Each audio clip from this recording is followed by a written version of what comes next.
Hey guys, Adeline Lambert with the Wilson Group, and I am here to take just a few minutes to talk to you weary home buyers.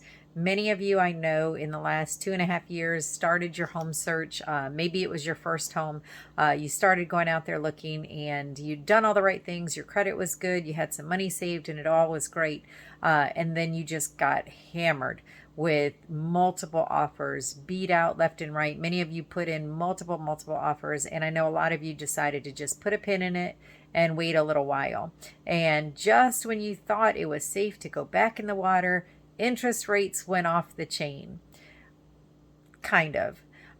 Yes, the truth is, I'm not going to sugarcoat it. It sucks that they are twice what they were this time last year. They just are.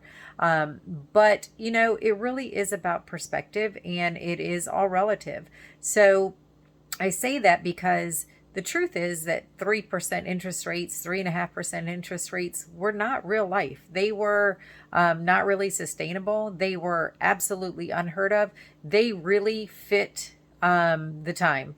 Let's face it, nothing about what has happened since March of 2020 has been normal, has been predictable, or has been the way it ought to have been. Everything has been off the chain. That's why we saw these ridiculously low interest rates. We also saw these ridiculous, just multiple offers and way over asking price offers on houses, and you couldn't even get out of the car before the house was sold. You couldn't even get to the driveway and the house was already sold. And I know that's kind of why you all stopped in the first place.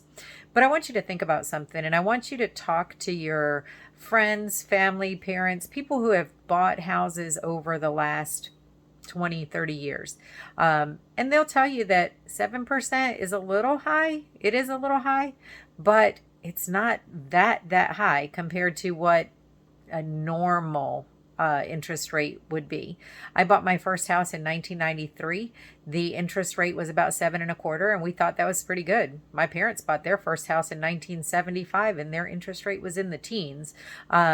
I bought my second house and I thought the interest rate was fantastic. It was in 1999.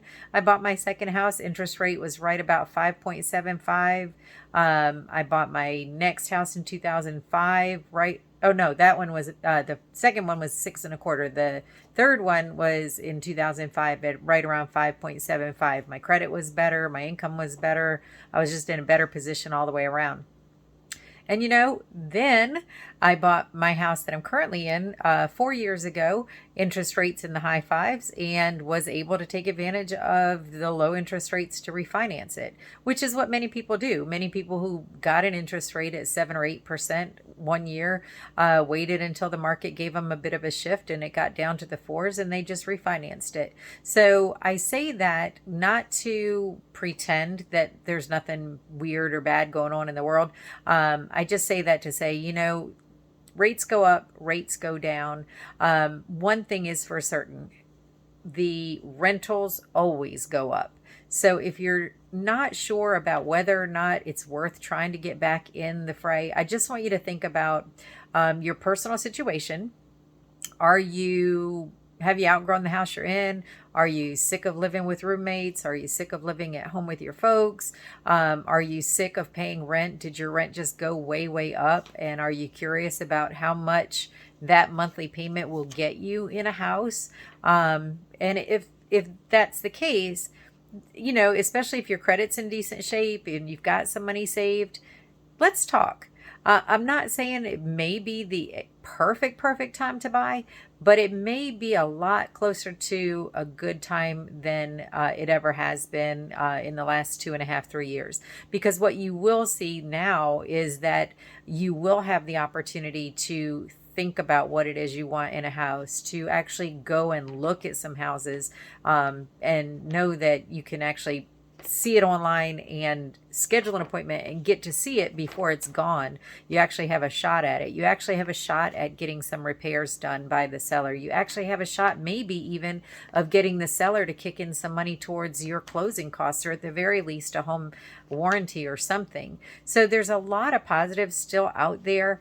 And again, the right time to buy a home is when it's right for you. It's right for you if you need a house, you've outgrown your current house, you've got the money to do it, and the new position is going to be better than your old position. So again, Adeline Lambert with the Wilson Group. If you want some clarity around it, you want some guidance and some directions and somebody to just spitball some ideas off of and just get some clarity around some stuff, give me a call.